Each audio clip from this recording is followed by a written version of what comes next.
कि सिंह साहब ਗਿਆਨੀ हरप्रीत सिंह जी ਜਿਹੜੇ कि सब तो सर्व उच्च इस वेले रुतबे ते ਹਨ, मैं उन्होंने टाइम लैके वक्त लैके मिलन आया और उन्होंने एक 2 सफ़ियां दा पत्तर अपने इस वेले दे मौजूदा पंथक हालात और अकाली दल की एकता एक मुठता ते उन्होंने पत्तर दिता है और किस प्रकार आने वालियां लोक सभा दीयां चोणां विच भी अकाली दल अगर संगठित रूप में लड़ेगा, अगर इकट्ठा होकर लड़ेगा तो ये पंजाब के भले विच है।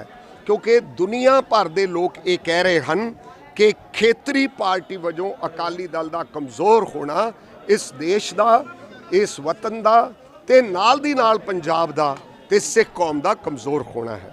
इस करके मैं उन्होंने अपने जज्बात ते भावनावां प्रगट कीतियां हन, पर नाल दी नाल ऑपरेटिव पार्ट तुहानूं दस दियां कि मैं अपने सारे अहुदियां तो अकाली दल श्रोमणी अकाली दल का वर्कर रहांगा, हमेशा पार्टी लिए काम करांगा, लेकिन मैं अहुदियां दे पिछे ना भज के मैं अज उन्होंने बेनती की है और उन्होंने हुक्म ला दिता है कि अज तो बाद तुसी जगमीत सिंह अकाली हो।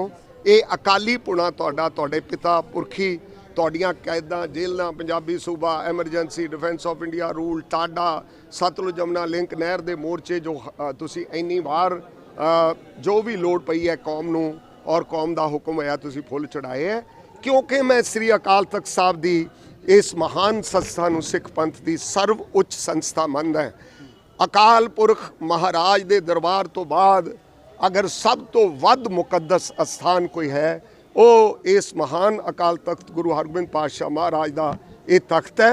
तो मैं अपनी भावना सच्चे मनो उन्होंने को प्रगट करना है ताकि दुनियावी बंदे कोई राजनीतिक कीड़ा मेरे विरुद्ध कड्डन तो पहला मैं अपने दिल की भावना पंजाब के लोगों के सामने रखा। क्योंकि मेरे खिलाफ कूड़ प्रचार पैसे दे के लोगों को अहदे दे के जिन्हां ते करोड़ों अरबां रुपए के इल्ज़ाम हैं, मेरियां पेशियां वो बंदे पा रहे हैं जिन्हां दे उत्ते बेअदबियां दा, जिन्हां दे उत्ते अनेकां वार करप्शन के केसिस पेंडिंग है। 4 इंटरपोल भाल रही है वजीरां नूं, जिहड़े वजीर रहे है उन्हां दे विरुद्ध जदों इन्ने केस चल रहे होण तां जिहड़ी कमेटी भी गठित की गई, मैं बेनती की कि मैं पत्तर तुहानूं भेज दिता। मैं कोई जाती गल बाई नेम किसी के विरुद्ध नहीं कही, इस करके मैं पार्टी के वर्कर वजों अपना काम जारी रखा। देखो कारण यह है कि अकाली दल का ढांचा भंग कर दिता गया सी, तुहानूं याद होना काली विच चक्या कदम सी। अगले दिन कुछ सियाणियां बंदियां ने जिहड़े पार्टी के विधान नूं समझदे है उन्होंने राय दी कि तुसी ये जिहड़ा ढांचा भंग किया वो गैर संविधानिक है, क्योंकि वर्किंग कमेटी भंग नहीं हो सकती सी।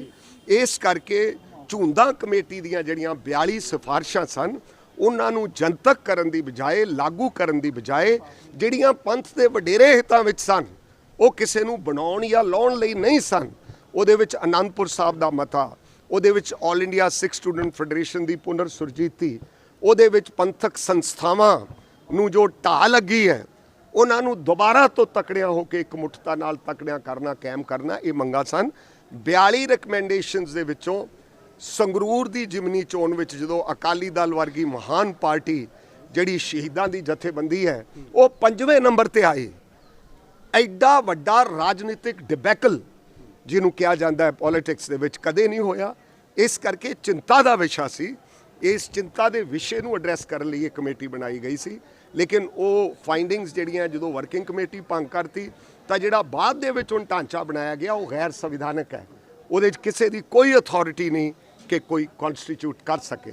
इस करके वधेरे इस गल का मैं समझदा खलारा पाउण तो, क्योंकि हंगामा खड़ा करना मेरा मकसद नहीं। मैं उस अकाल पुरख के दरबार के सामने खड़ा है, मेरा केवल ते केवल मकसद सारे अकाली दल ते पंथ की एक मुठता लई जोर लाउणा। कोई मैं कल्ला नहीं कर सकता, मेरे नाल 80% जिहड़े कमेटी के सीनियर लीडर्स और वर्करस है। देखो 5 फैक्शन कह लो अकाली दल दे, जिहदे विच सरदार सुखदेव सिंह जी ढींडसा सब तो सीनियर मोस्ट लीडर है, नाल मनजीत सिंह जी के है, नाल परमजीत सिंह सरन है, नाल दी नाल हरमीत सिंह जी कालका है, नाल दी नाल सिमरनजीत सिंह मान मैं आपनूं दस्सिया है। ये सारे एक प्रोग्राम अधीन जिहड़ा कि पंथ इस समय ते श्री अकाल तख्त साहब जथेदार साहब की अगवाई हेठ कोई प्रोग्राम देवे ਜਿਹਦੇ ਨਾਲ ਸਮੁੱਚੇ ਪੰਜਾਬ ਦਾ ਭਲਾ ਹੋਵੇ, ਕਿਉਂਕਿ Anandpur Sahib resolution within the constitution of India more powers ਦੀ ਗੱਲ ਕਰਦਾ। ਸਾਹਿਬ ਬੀਬੀ ਜਗੀਰ ਕੌਰ ਨੂੰ ਤੁਸੀਂ ਕਿੱਦਾਂ ਦੇਖ ਰਹੇ ਹੋ? ਬੀਬੀ ਜਗੀਰ ਕੌਰ ਦੇ ਵੱਲੋਂ ਵੀ ਮੰਗ ਪੱਤਰ ਲਿਖਿਆ ਗਿਆ ਸਿੰਘ ਸਾਹਿਬ ਨੂੰ ਕਿ ਪੰਜਾਬ ਦੇ ਵਿੱਚ ਬੇਅਦਬੀ ਦੇ ਮੁੱਦੇ ਵੱਧ ਰਹੇ, ਕੁਝ ਸੰਸਥਾਵਾਂ ਵੱਖਰੀਆਂ ਹੋਣੀਆਂ ਚਾਹੀਦੀਆਂ। ਦੇਖੋ, ਮੈਂ ਇਹ ਪਹਿਲਾਂ ਹੀ ਕਹਿ ਚੁੱਕਿਆ ਹੈਗਾ, ਮੇਰਾ ਤੁਸੀਂ ਇੰਟਰਵਿਊ ਸੁਣਿਆ ਹੋਣਾ ਹੈ ਜਾਂ ਮੇਰੇ ਵੱਲੋਂ ਬਿਆਨ ਦਿੱਤਾ ਗਿਆ ਹੈ ਕਿ ਬੀਬੀ ਜਾਗੀਰ ਕੌਰ ਜੀ ਇੱਕ ਬਹੁਤ ਵੱਡੀ ਸੰਸਥਾ ਦੀ ਪ੍ਰਤੀਨਿਧਤਾ ਕਰਦੇ ਹਨ। ਸੰਤ ਪ੍ਰੇਮ ਸਿੰਘ ਜੀ ਮੁਰਾਰੇ ਵਾਲਾ ਵੱਡੇ ਬਾਬਾ ਜੀ ਹੋਰਾਂ ਦਾ ਵਿਦਿਆ ਵਿੱਚ, ਉਹਨਾਂ ਦਾ ਸਿੱਖ ਪੰਥ ਦੇ ਅੰਮ੍ਰਿਤ ਪ੍ਰਚਾਰ ਵਿੱਚ ਉਹਨਾਂ ਦਾ ਬਹੁਤ ਵੱਡਾ ਯੋਗਦਾਨ ਹੈ। ਪਾਕਿਸਤਾਨ ਤੋਂ ਔਰ ਇੱਥੇ ਆ ਕੇ ਇੰਡੀਆ ਦੇ ਵਿੱਚ ਉਹਨਾਂ ਨੇ ਉਸ ਮਹਾਨ ਅਸਥਾਨ ਨੇ ਬਹੁਤ ਵੱਡੀ ਸੇਵਾ ਕੀਤੀ ਹੈ। ਤੋ ਚੋਣ ਲੜਨਾ ਤਾਂ ਮੈਂ ਸਮਝਦਾ ਕਿ ਡੈਮੋਕ੍ਰੈਟਿਕ ਰਾਈਟ ਹੈ। ਇਹ ਤਾਂ ਇਲੈਕਸ਼ਨ ਕਮਿਸ਼ਨ ਵੀ ਨਹੀਂ ਕਰਦਾ ਕਿ ਜੇ ਕੋਈ ਚੋਣ ਲੜ ਲਿਆ ਹੋਵੇ ਤਾਂ ਉਹਦੇ ਰਾਹ ਵਿੱਚ ਹੀ ਪੇਪਰ ਰਿਜੈਕਟ ਕਰ ਦਿਓ ਤਾਰੀਖ ਬਦਲਣ ਤੋਂ ਬਾਅਦ। ਮੇਰਾ ਕਹਿਣ ਦਾ ਭਾਵ ਹੈ ਤੇ ਉਹਨਾਂ ਦੇ ਵਿਰੁੱਧ ਜੋ ਐਕਸ਼ਨ ਹੋਇਆ ਚੋਣ ਲੜਦਿਆਂ ਦੌਰਾਨ ਉਹ ਵੀ ਗੈਰ ਸੰਵਿਧਾਨਕ ਸੀ।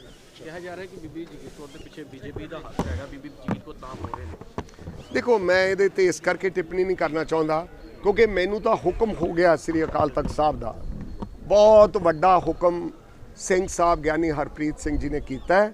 ਹੁਕਮ ਇਹ ਹੈ ਕਿ ਅਕਾਲੀ ਵਰਕਰ ਦੇ ਰੂਪ ਵਿੱਚ ਜੋੜੇ ਝਾੜ ਕੇ ਔਰ ਪੰਥ ਦੀ ਸੇਵਾ ਕਰੋ ਔਰ ਸਿੱਧੀ ਲੀ ਖੇਤਰੀ ਪਾਰਟੀ ਅਕਾਲੀ ਦਲ ਨੂੰ ਮਜ਼ਬੂਤ ਕਰਨ ਲਈ ਕਰੋ। ਇਸ ਕਰਕੇ ਅਗਰ ਕੋਈ ਦੇਖੋ, ਇਹਦੇ 'ਚ ਇੱਕ ਮਸਲਾ ਸਿੰਘ ਸਾਹਿਬ ਬਹੁਤ ਹੀ ਸੂਝ-ਬੂਝ ਨਾਲ ਉਹ ਕੌਮ ਦੀ ਅਗਵਾਈ ਕਰ ਰਹੇ ਹਨ, ਲੇਕਿਨ ਕੌਮੀ ਮਸਲੇ ਜਿਹੜੇ ਪੈਂਡਿੰਗ ਹੈ ਸਿੱਖ ਕੌਮ ਦੇ, ਬੰਦੀ ਸਿੰਘਾਂ ਦੀ ਰਿਹਾਈ ਹੈ, ਪੰਜਾਬ ਦੇ ਉੱਤੇ SYL ਪੰਜਾਬ ਦੇ ਪਾਣੀਆਂ ਦਾ ਮੁੱਦਾ ਹੈ, ਰਾਜਧਾਨੀ ਦਾ ਮੁੱਦਾ ਹੈ, 10 ਏਕੜ ਜਿਹੜੀ ਲੈਂਡ ਮੰਗ ਰਿਹਾ ਹਰਿਆਣਾ ਉਹਦਾ ਇੱਕ ਟੈਕਨੀਕਲ ਮੁੱਦਾ ਹੈ, ਨਾਲ ਦੀ ਨਾਲ ਰਿਹਾਈਆਂ ਦੇ ਮੁੱਦੇ ਹੈ। ਇਹਨਾਂ ਸਾਰਿਆਂ ਮੁੱਦਿਆਂ ਤੇ ਸਾਨੂੰ ਇਕੱਠੇ ਹੋ ਕੇ ਯੂਨਾਈਟਿਡਲੀ, ਅਗਰ ਸਿੱਖ ਪੰਥ ਯੂਨਾਈਟਿਡਲੀ ਮੰਗ ਕਰੇਗਾ ਸੈਂਟਰ ਤੋਂ ਤਾਂ ਮਸਲੇ ਹੱਲ ਹੋ ਸਕਦੇ ਹਨ। ਔਰ ਕੌਮ ਨੂੰ ਮਸਲੇ ਹੱਲ ਕਰਵਾਉਣ ਲਈ BJP ਜਾਂ ਕੋਈ ਪਾਰਟੀ ਜਿਹੜੀ ਹੈ ਅਗਰ ਉਹ ਹੱਲ ਕਰਨਾ ਚਾਹਵੇ ਪੰਜਾਬ ਦੇ ਉਹ ਸਾਰੂ ਮਸਲੇ ਤਾਂ ਉਹਨੂੰ ਕਰਨੇ ਚਾਹੀਦੇ। ਬੰਦੀ ਸਿੰਘਾਂ ਦੀ ਗੱਲ ਕੀਤੀ ਹੈ, ਕਹਿੰਦੇ ਕਿ SGPC ਜਦੋਂ ਕੋਈ ਐਲਾਨ ਹੁੰਦਾ ਸੀ ਦਿੱਲੀ ਹਿਲਦੀ ਸੀ, ਲੱਗਦਾ ਕਿ ਸਿੰਘ ਸਾਹਿਬ ਨੇ ਤਰਾਜ ਦਾ ਕਿ ਕਿਤੇ ਨਾ ਕਿਤੇ ਕਮਜ਼ੋਰ ਹੁੰਦੀ ਨਜ਼ਰ ਆ ਰਹੀ ਹੈ। ਦੇਖੋ, ਗੱਲ ਇਹ ਹੈਗੀ ਹੈ ਕਿ Akali Dal being a political outfit, ਇਹ ਕਿਹਾ ਜਾ ਰਿਹਾ ਕਿ ਕਿਉਂਕਿ 10 ਵਰੇ 2007 ਤੋਂ 17 ਤੱਕ ਰਾਜ ਭਾਗ ਰਿਹਾ, ਉਦੋਂ ਦਾ ਕੋਈ ਰਿਕਾਰਡ, ਉਦੋਂ ਦੀ ਕੋਈ ਮੰਗ, ਉਦੋਂ ਦਾ ਕੋਈ ਨਾ ਕੋਈ ਜੋ ਸਿੱਖ ਕੌਮ ਦੇ ਦਰਪੇਸ਼ ਮਸਲੇ ਸਨ ਉਹ ਕਿੰਨੀ ਸ਼ਿੱਦਤ ਨਾਲ ਚੱਕੇ ਗਏ, ਇਹ ਇੱਕ ਮੁੱਦਾ ਹੈ। ਇਸ ਕਰਕੇ ਇੰਸਟੀਟਿਊਸ਼ਨਸ ਤਾਂ ਹੀ ਕਮਜ਼ੋਰ ਹੁੰਦੀਆਂ ਕਿ ਤਾਕਤ ਤੇ ਸੱਤਾ ਦੇ ਦੌਰਾਨ ਜਦੋਂ ਪੂਰੀ ਦਿਆਨਤਦਾਰੀ ਤੇ ਇਮਾਨਦਾਰੀ ਨਾਲ ਮਸਲਿਆਂ ਤੇ ਪਹਿਰਾ ਦੇਣਾ ਜ਼ਰੂਰੀ ਹੈ। ਕਮਜ਼ੋਰ ਕੌਣ ਕਰ ਰਿਹਾ ਵੈਸੇ? ਨਹੀਂ, ਮੈਂ ਕਿਸੇ ਬਾਰੇ ਵਿਅਕਤੀਗਤ, ਮੈਨੂੰ ਇੰਨੇ ਮਹੀਨੇ ਹੋ ਗਏ, ਮੈਂ ਨਾ ਜ਼ਾਤੀ ਤੌਰ ਤੇ ਸੁਖਬੀਰ ਸਿੰਘ ਜੀ ਦੇ ਖਿਲਾਫ, ਨਾ ਮੈਂ ਜ਼ਾਤੀ ਤੌਰ ਤੇ ਕਿਸੇ ਹੋਰ ਵਿਅਕਤੀ ਦੇ ਖਿਲਾਫ ਗੱਲ ਕੀਤੀ ਹੈ। ਮੈਂ ਜ਼ਾਤੀ ਗੱਲ ਕਰਨ ਦੀ ਬਜਾਏ ਸਮੂਹਿਕ, ਮੈਂ ਤਾਂ ਆਹ ਗੱਲ ਸਪਸ਼ਟਤਾ ਨਾਲ ਕਹਿਣਾ ਚਾਹੁੰਦਾ ਕਿ ਕੋਰ ਕਮੇਟੀ ਦੀ ਮੀਟਿੰਗ ਵਿੱਚ ਮੈਂ ਇਹ ਕਿਹਾ ਕਿ ਕਲੈਕਟਿਵ ਰਿਸਪੌਂਸਿਬਿਲਿਟੀ ਹੈ, ਸਮੂਹਿਕ ਜ਼ਿੰਮੇਵਾਰੀ ਹੈ, ਇਹ ਇਕੱਲੇ ਇੱਕ ਵਿਅਕਤੀ ਦੀ ਜ਼ਿੰਮੇਵਾਰੀ ਨਹੀਂ।